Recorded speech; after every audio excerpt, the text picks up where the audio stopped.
Hello!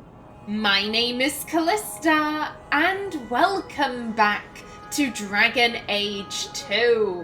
In the last episode, Amelia faced down the Arashok in single combat and won. She is now the champion, and we have entered Act 3, the final act of Dragon Age 2. Amelia is the champion of Kirkwall. She has money, prestige, power, everything she could ever have wished for. And she lost everything that she had along the way. Now then, first things first, let me start my timer going, and we have levels. Alrighty then, you want 2 willpower, 1 constitution. And, oh!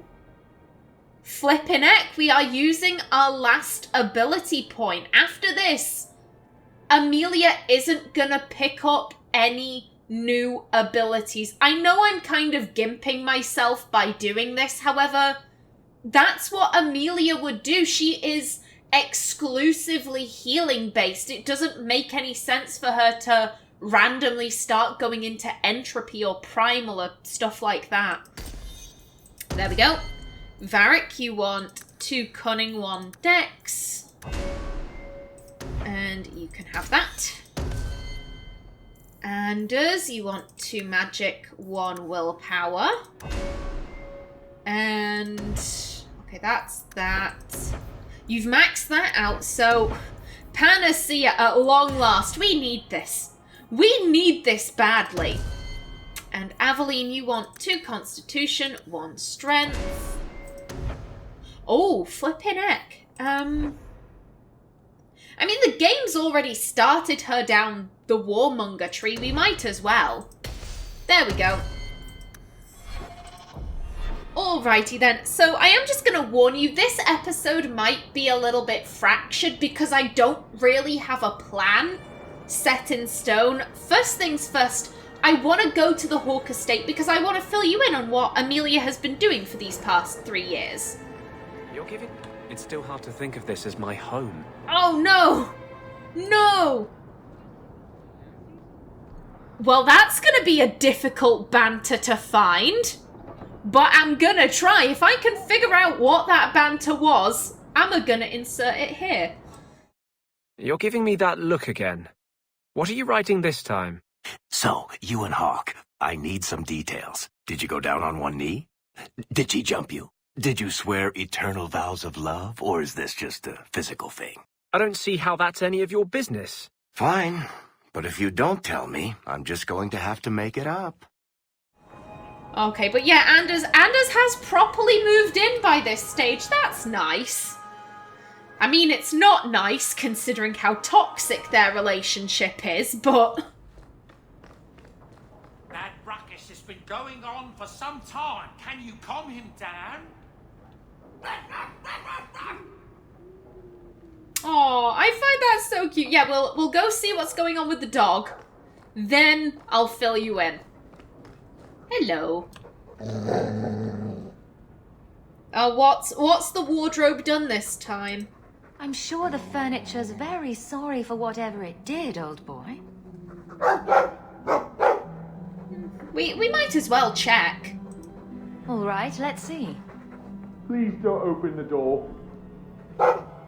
You've caught a burglar. Good boy. My legs are cramping. Please, just let me go. I love how after you say, "Oh, you've caught a burglar, good boy." I love the Mabari's happy little butt wiggle of like, "Yes, I am a good boy. I caught a burglar." Oh, Dane's so cute. Why should I just let you go, buddy? You tried to rob me. You expect me to just let you walk out of here? Please, Sarah. I was seduced by a crime at a very young age, but your guard monster has scared me towards a path of honest work. That sounds like bullshit to me. I mean, he clearly hasn't nicked anything. You know, he was too busy being stuck in the closet. So, I I mean, there's no harm in letting him go. He now knows not to rob from us. Maybe he'll tell his friends, oi, don't go poking around the Hawke Estate, because she's got a big fuck-off dog that will chase you. We might as well have some fun about it first, though. I'll give you to the count of 5 before I sick my Mabari on you. What? Surely you wouldn't. 1, But... 2, 3, 4, 5. Make sure our guest leaves quickly.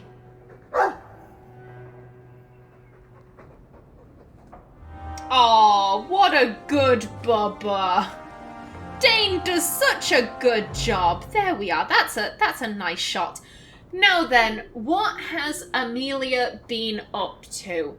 So I think the first maybe 4 or 5 months after she became champion, Amelia's life was very much the same as it was at the end of Act 2. Because I imagine, you know, she just saved all of the nobility in Kirkwall. Her diary will have been full, like, oh, on Monday, the Reinhardts are having a party and they've asked me to attend. On Tuesday, the Delancey's have invited me for dinner. On Wednesday, da-da-da-da-da, you know, so on and so forth. Her life was so busy, she still didn't really have any time to process. But once everything had sort of calmed down and the idea of, you know, like, oh, there's a new champion had become, it had lost its novelty and she wasn't really getting invited to places so much. I imagine that Amelia, she just came home one day and right in the foyer, she just collapsed. She was tired. She had been drained of everything and her body, now that there was nothing really to keep her going, her body just kind of gave up. And I imagine that, you know, Bodan probably, you know, dragged her to her room, sent, you know, word to Anders, come home. Sarah Hawke has, you know, taken a bit of a funny turn, all of that. And I think she pretty much spent the rest of that first year just trying to figure out all of the stuff she had seen. You know, coming to terms with Leandra's death and the circumstances of it, because it was truly, truly horrific seeing your mum as a kind of corpse amalgamate. Like, that would be a horrific thing to witness. And then there was Seamus's death, Patrice's death, the Viscount's death, you know, seeing his head bouncing down the stairs, that would have caused some damage. And then I think it kind of set in that, oh my god, I fought the Arashok. In single combat, I fought the guy who is the head of the Kunari military, basically. And I'm a healer. I can't attack for shit. I could have died. Like, I did a really stupid thing by agreeing to that. What the hell? And she tried to process it. She tried her best. I think on some level she hasn't. And I think that's rather evident with Leandra. I'll get into that later because I will have an explore around the Hawke Estate, because why not? Yeah, I think on some level she's come to terms with what happened 3 years ago. She, you know, it exists. It happened. But I don't think it's really processed, if that makes sense. I think she's made her peace with Carver's death. She still believes that was her fault, but, like, she's made her peace with it. She's no longer having nightmares about Carver becoming a ghoul. Like, none of that. But I think she does still have nightmares about Leandra and Seamus and Patrice and, you know, Dumas, all of it. It still haunts her psyche. And Anders, I think, Anders was instrumental in getting Amelia up and about. However, it has had the very unfortunate effect of, at this stage, Amelia is entirely codependent. on Anders. She needs him to survive. She needs him to get through the day, to keep her sane, just so that she doesn't just ball up in the corner and cry until the day she dies. She needs Anders to function. She really, honestly, truly believes that, because he was there for her. Whenever she had a nightmare, whenever she cried, whenever she screamed, whenever she needed someone, Anders was always there. And he's kind of like a security blanket or a comfort blanket, whatever you want to call them. She just doesn't feel safe if he's not with her. And I think it's only recently that she's been able to leave the house without him by her side. Even if he's not there, she needs Varric. It's like Anders or Varric. If one of them isn't with her, she really struggles. I don't think she can get past the Hightown Market, and then she runs back. She just can't at this stage. That was year 1. What happened between year 2 and year 3? Amelia, she really wasn't leaving the house.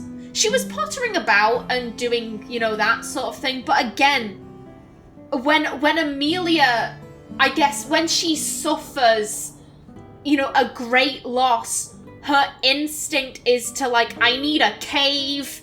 I need a dark cave where I can just be on my own and not interact with anyone ever again. She likes to hermit. She likes to hermit crab. And so she wasn't leaving the house. And I think, oddly enough, one of the things that kept her going was the thought that, well, any day now the Templars will be here. Meredith knows that I'm a mage. Hell, all of Kirkwall knows that I am a mage. Any day now, the Templars will be here to take me to the gallows. They will absolutely be here. And she waited. And waited. And waited. And the Templars never arrived. And Amelia was so confused by this. She was... I don't think she even has words for the level of confusion she feels at the fact that the Knight Commander knows I'm a mage, yet for some reason, I'm still not in the circle. What is this? What's going on? And under any other circumstances, by this point, she would have turned herself in. She would have just, thrown up her hands and said, right, if they aren't coming to me, I'm gonna go to them. However, her codependency with Anders has really, it's completely scuppered those plans because Anders won't go with her to the gallows. Anders at this stage has picked up on the fact of, oh, she wants to hand herself in. Well, I'm not going to go to the gallows then, so how the fuck are you going to get there? Because you can't leave the house without me. So how are you going to get there? And she can't. She simply can't. And I think what probably happened was she got a little bit sick of waiting for the Templars, so she did start venturing outside of the house. Not very far, probably just going to the Chantry, that sort of thing. And during that time, she actually received a letter from Knight Commander Meredith's office. And so, she went, thinking, oh, well, this'll be me, going to the gallows. This is why she wants to see me. She brought Varric with her, because again, Anders wouldn't go, so she's like, right, I'll bring the dwarf. He can come with me. However, it wasn't about that. Meredith actually, said, oh, Sarah Hawke, thank you for coming. You've done such an amazing job helping out the Templars during your time here in Kirkwall. I was hoping you'd help me out with locating some blood mages. I've heard that you're, venturing outside your home once again, and I require your assistance. Would you be willing to do that for me? And Amelia, that perked her right up. I think Amelia has been doing lots of jobs for Meredith over the past 2 years.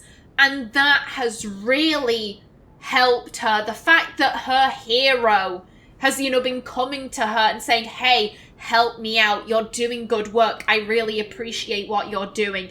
It makes Amelia's soul soar. It makes her heart swell. Amelia does really well when she has purpose. And Meredith has been giving her purpose. And I kind of want to get into this at a later quest when Meredith's backstory comes out. However, personally, I headcanon that, you know, Meredith, you know, she probably heard that Amelia wasn't doing so great, and so went, like, oh shit, she's leaving her house, let me help her out. Because there is a slight connection between Amelia and Meredith. A slight connection. I'm not going to go into it. It was an accidental connection, but I loved it when I discovered it. And so I do think that Meredith has maybe not exactly taken Amelia on as like a protege or anything like that, but I think Meredith has kind of taken Amelia under her wing. She makes sure that she is doing stuff, that she is, you know, getting out and about. And Amelia really appreciates that. She really does.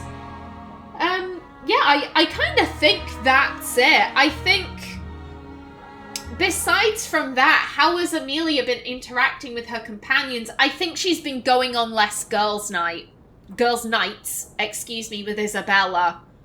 Just because of, you know, her relationship with Anders.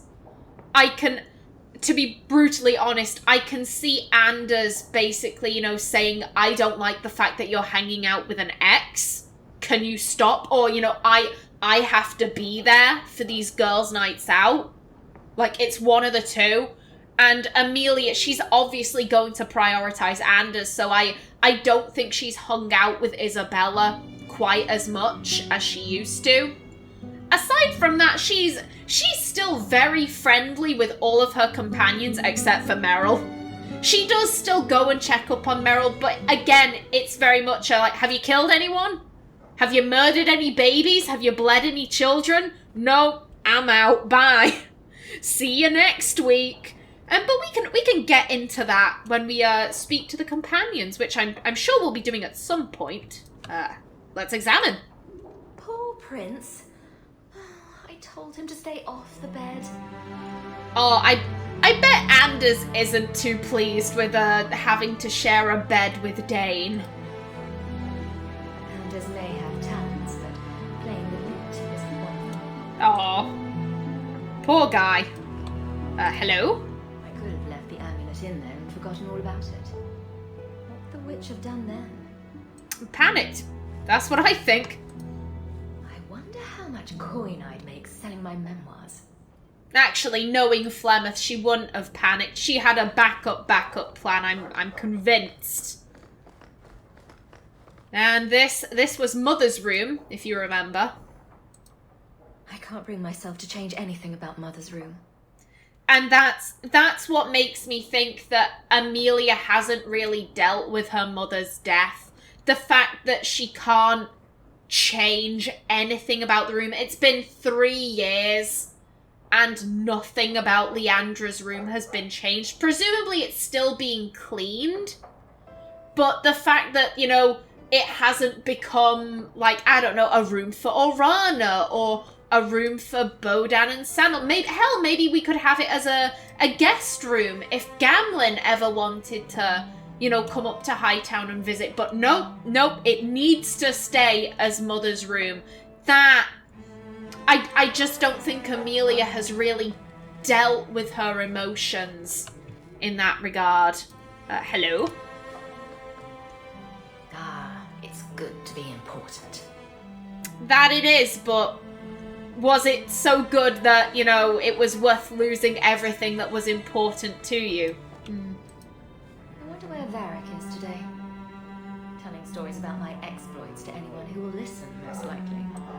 Probably. I hope all is well, mistress. Oh, thank you, Orana. I hope everything is, you know, is good with you too.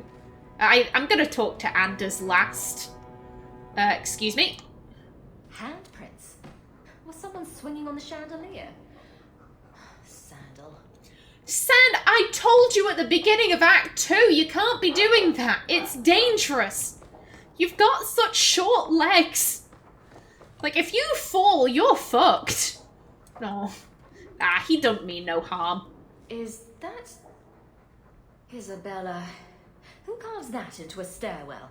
Isabella's still carving dicks on our stairs. That's great.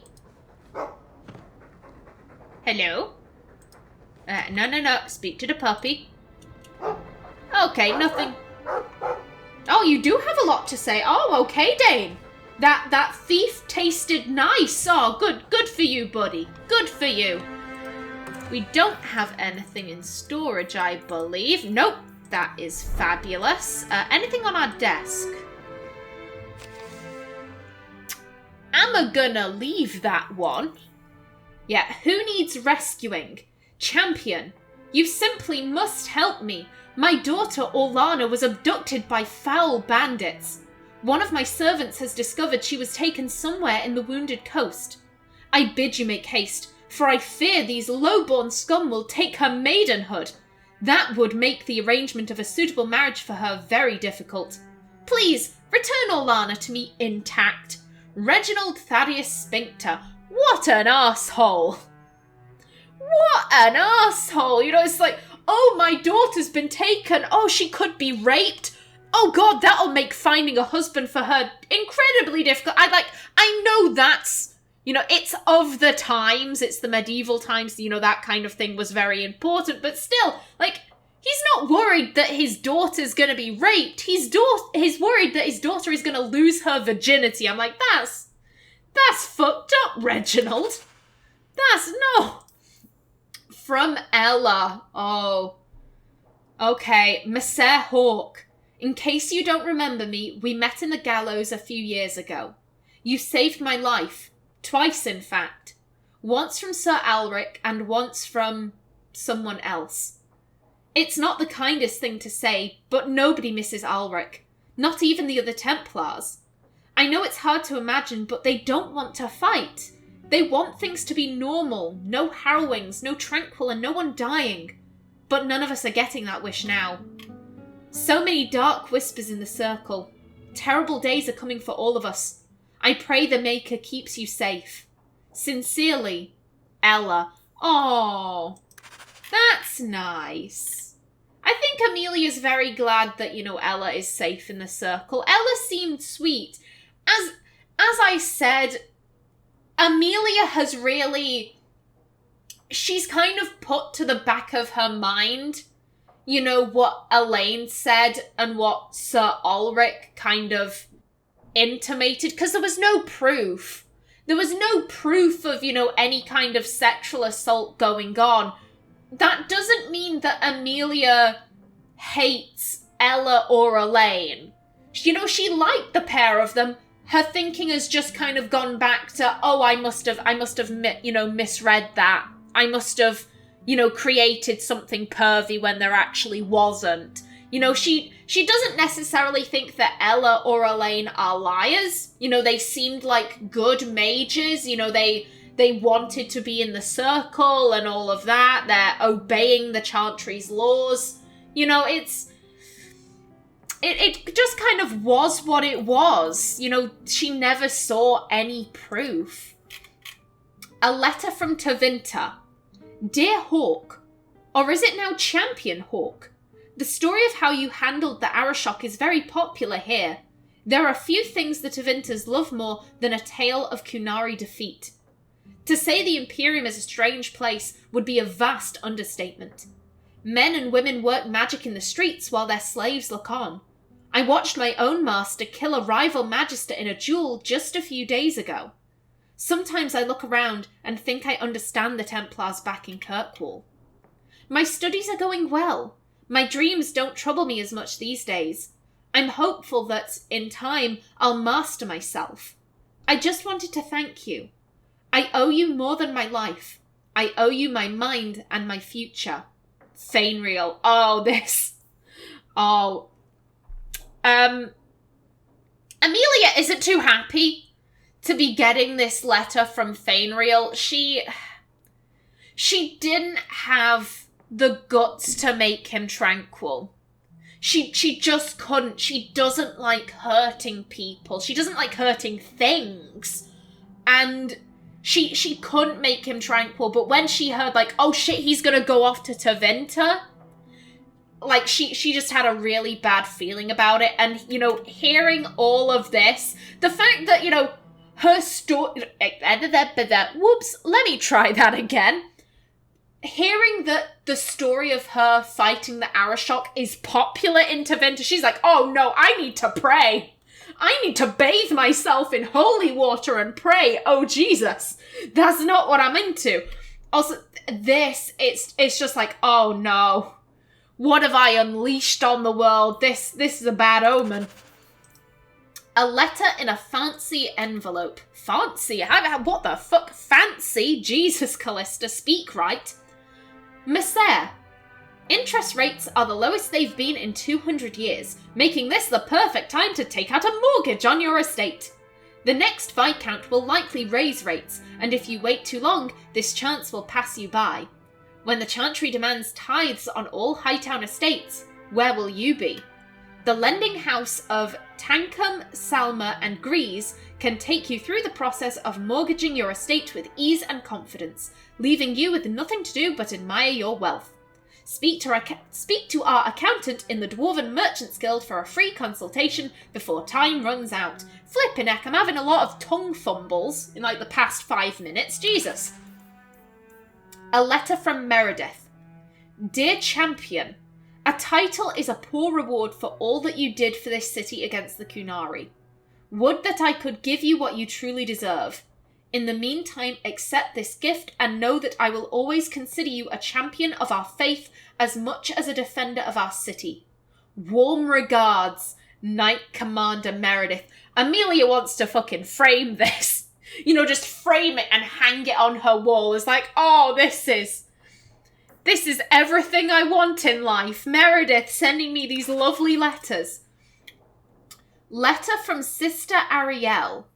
To the Champion of Kirkwall. You've done so much for so many people, so you probably don't remember me. But you saved my life. I've spent 3 years thinking about what that awful Lord Harriman might have done to me. Surely the Maker sent you to shine his light on that madhouse. When I left and walked into the sun, it was like walking away from a nightmare. It was like waking from a nightmare. I don't know how we endured it. That place was a spider's web and we were the flies.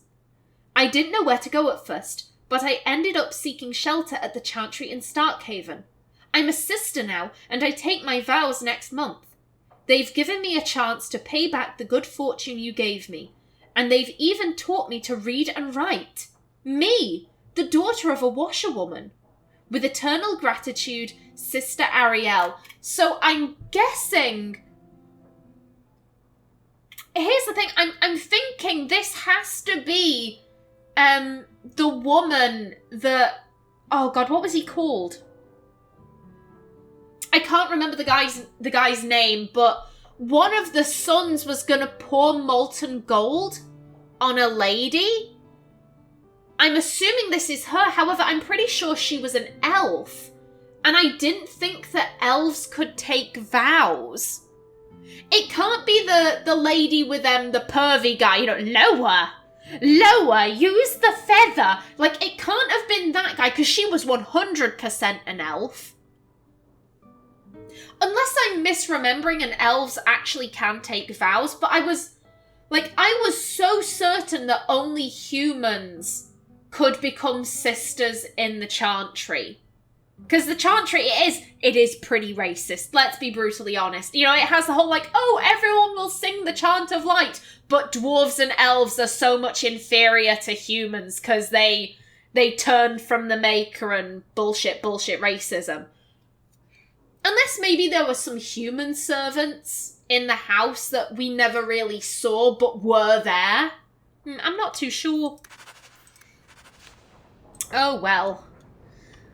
Now then, let's see. What else do we have to look at? Ooh, hello. the fire. Hey, look. A partially burned page from Anders' manifesto. God damn it. Amelia put that page there. She's been burning all of the manifestos. Things have been very troubling these last few years, haven't they?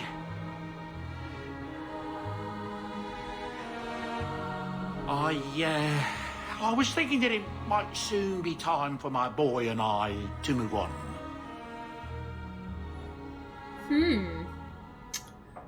Where would you go? I'd need a new manservant. I thought you owed me.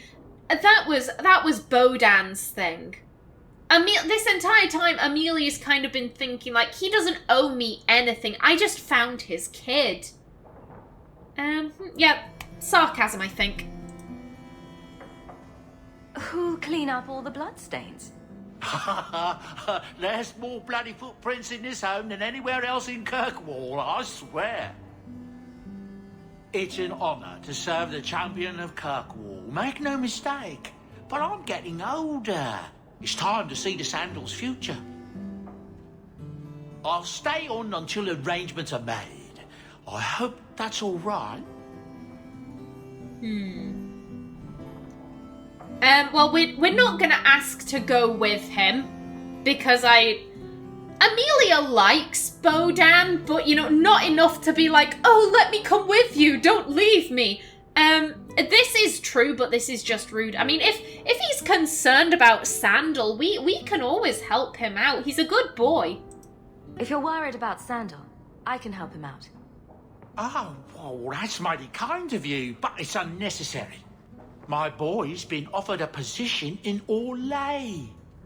It seems the Empress herself found one of his enchantments and is intrigued. Can you imagine? Us in the Imperial Court.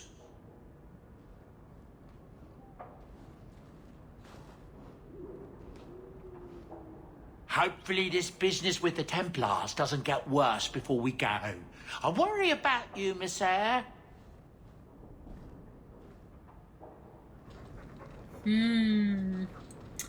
I do think that Amelia, she likes Bodan. She never asked him to be her manservant, but she does like him.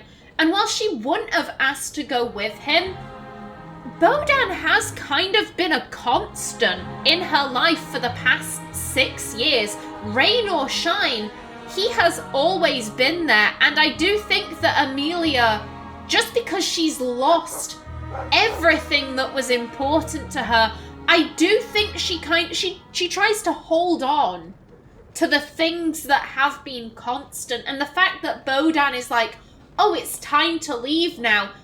She's happy for him. She's like, oh, you're moving on to greener pastures. That's so nice. But in the back of her mind, I think she is thinking, that's another one gone. That's another person leaving me behind. Oh, Amelia. And I am out of time for this episode. In the next one, we continue searching the Hawke Estate. But until then, please remember to like if you enjoyed, leave a comment below. And if you wanted to subscribe, it would be very much appreciated. I've been Kallista. Thanks for watching, and see you in the next episode.